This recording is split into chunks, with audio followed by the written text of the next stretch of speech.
What's up, folks? Samurai King 8 is here with the One Piece chapter 862 review. The Consummate Thinker. His name is chapter. I'm a dumbass. I had to look up what does consummate mean, and the first meaning that popped up was to have sex to solidify a marriage or relationship. I was like, okay, what the fuck? And then I saw the second meaning. It means to be a complete. So I was like, okay, so be a complete thinker. I'm like, okay, that makes sense then. Okay, but first thing I do before I start this review is give Sanji his motherfucking props. This man observation hockey gotten better. That man hit that lean back like fucking Fat Joe. I was like, yo, okay, Sanji, this boy dodged a fucking timed shot, jelly bean shot from Katakuri. And I'm like, I was shook. As a Zoro fan, I was shook. I was like, what? I'm like, Sanji? Okay, I see you, my boy. I see you, Sanji. Okay. But let's talk about a few things that happened before that. This chapter was kind of short. Felt like not much. Well, I mean, I say didn't much happen, but we finally got the wedding beginning. And we finally got the first stage of the plan that weren't really, I don't think it was explained happened. But before that, Luffy almost fucked up the entire plan. This motherfucker couldn't wake up. Now, I gotta step back here because we've all fallen victim to this. We all had to have getting up at an early time for school, work, on an appointment, doctor appointment, whatever, and we just couldn't wake up. And we had to get slapped in the face, merman style. That what freaking Jinbei had to do to Luffy. We all had to have them days. So I give Luffy a pass on that, even though he knew that this is like the most important thing he had to do at the moment. So we gotta give Luffy a pass on that because, like I said, I'm for falling victim to that. I almost fell victim to that today. I had a doctor appointment today, and I fucking almost was late for it. Well, yesterday actually. So Jimmy finally got that motherfucker up, and that I had to feed that motherfucker. So I saw him run with some food, and we see Sanji and Pudding, how you want to pronounce the name, going to the altar, which is summoned like a cake by the dude who made the cake. It was summoned, and I thought about that. I was like, that's a good idea for an altar. So all people out there who getting married, you don't have an idea for how you want your altar and stuff to look. Get your wedding cake altar. I mean, it hasn't been done before in real life besides here in One Piece. So I mean, you be the first person to do that shit. I mean, Oda could inspire you, your wedding planner, on doing some amazing shit like this. Even though I'm pretty sure that shit wouldn't be sturdy because I mean it's a cake. Unless you make it like cake on the outside of it and then you put like some kind of like hardwood metal. Let me stop thinking about this shit because I'm thinking about like how you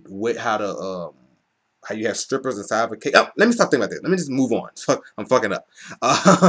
One take, guys. One take. So I like the little bits of Sanji and Puddin having like the end of thoughts talking, and Sanji's like head over heels for this bitch and telling her how he's so happy, and her inside like I'm just gonna kill your ass. You know, I just saw your ass is dead, right? So it's pretty funny that.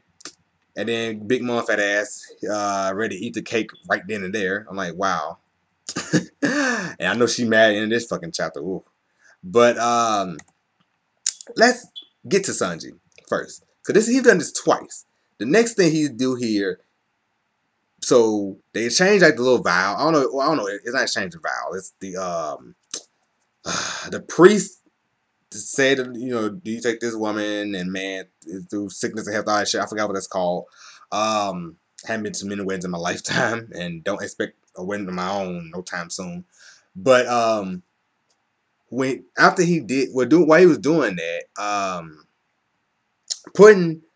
Dogtooth or Katakuri saw in the future that Puddin was gonna be on her knees, like on the ground. He like, what the fuck is happening? Like, why are you on the ground? And so he's like kind of worried, like and on edge. And freaking Capone can see like, oh shit, this motherfucker.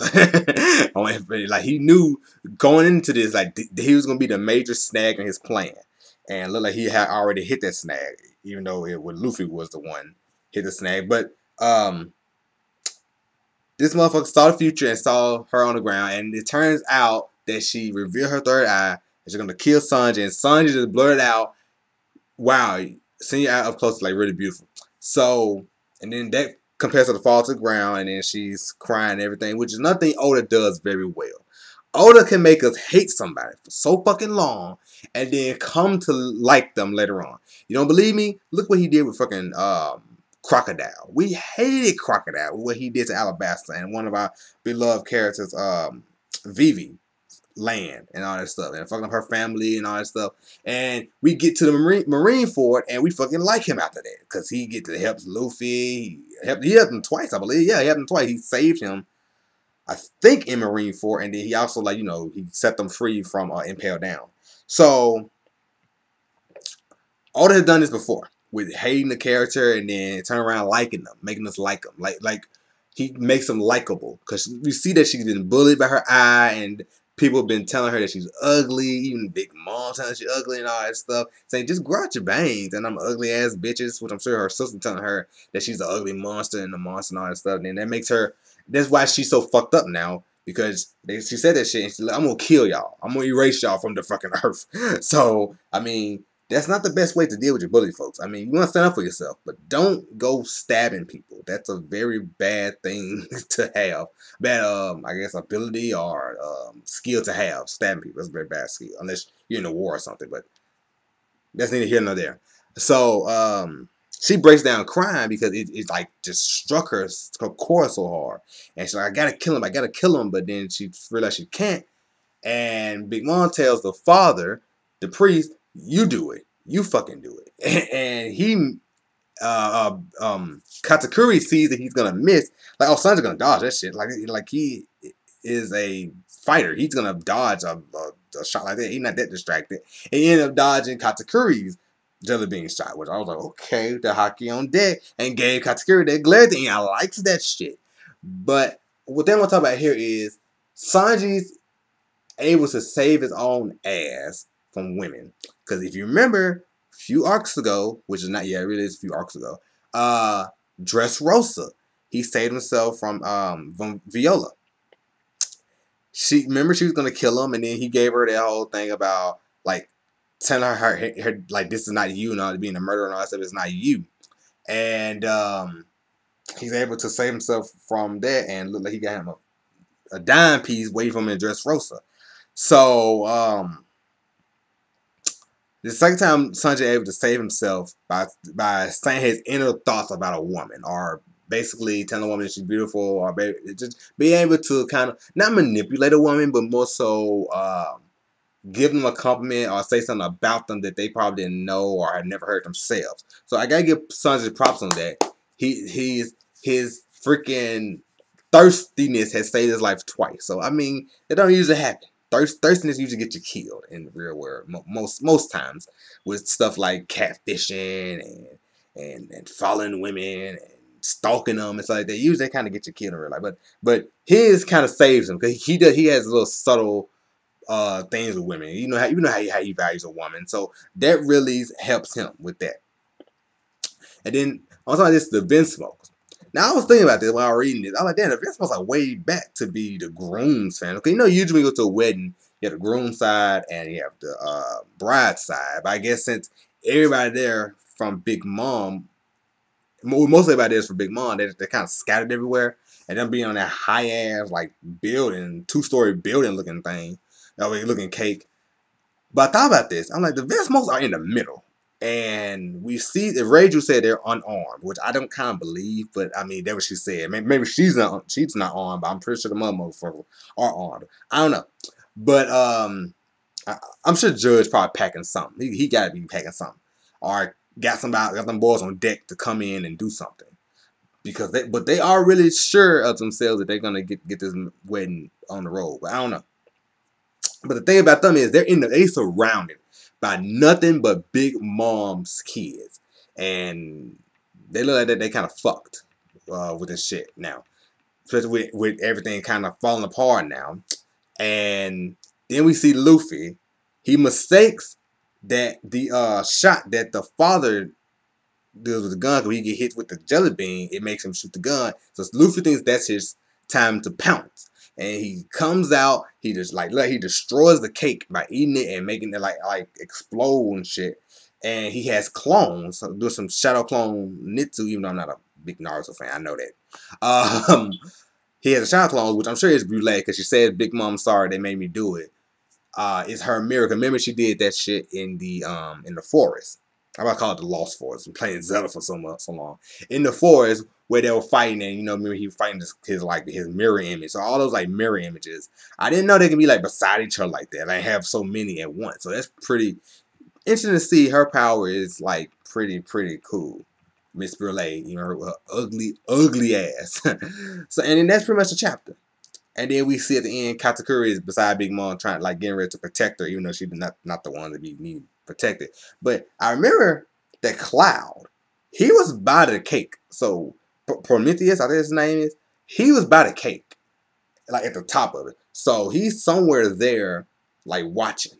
And with the plan kind of fucked up now, I want to know what's the next steps now? What's gonna happen now? What's Luffy gonna do? He's gonna attack Big Mom, will Capone just go ahead and shoot her? Capone probably just gonna go ahead and shoot this bitch, because I mean everything is fucked. She's shocked. She's already like shocked by the cake getting destroyed, and I'm pretty sure she's gonna be pissed very soon. So he probably should shoot her right. Well, no, I forgot he can't shoot her now, because she needs to be vulnerable when when she sees the picture destroyed. Oh man, this fucked up. I mean, everybody knew this plan would get fucked up. I mean, we knew it. We knew it. So hopefully we can get some good shit coming up soon, because we're gonna have a fight, all out fight going on here. Luffy versus Katakuri is gonna be dope as fuck. I spit everywhere. Luffy versus Katakuri is gonna be really dope to see, because like this dude look like he's ready. He's ready for war. And the thing here I want to talk about too is Puddin'. Now, after this arc, do you think she's gonna maybe run away? Because Big Mom's gonna be pretty pissed that all this shit happened because she couldn't shoot Sanji right then and there. And what I can honestly see happening is maybe Luffy gonna escape, and Puddin' wants to escape with Sanji. And Sanji, maybe they've split. Instead of like her joining the crew, which I kind of doubt would happen, I can see her maybe leaving the island with them and then splitting off, maybe to go find Lola and go live and go be with her. I don't know. That's just my thought. That's something I could see happening. Let me know what you guys think happened.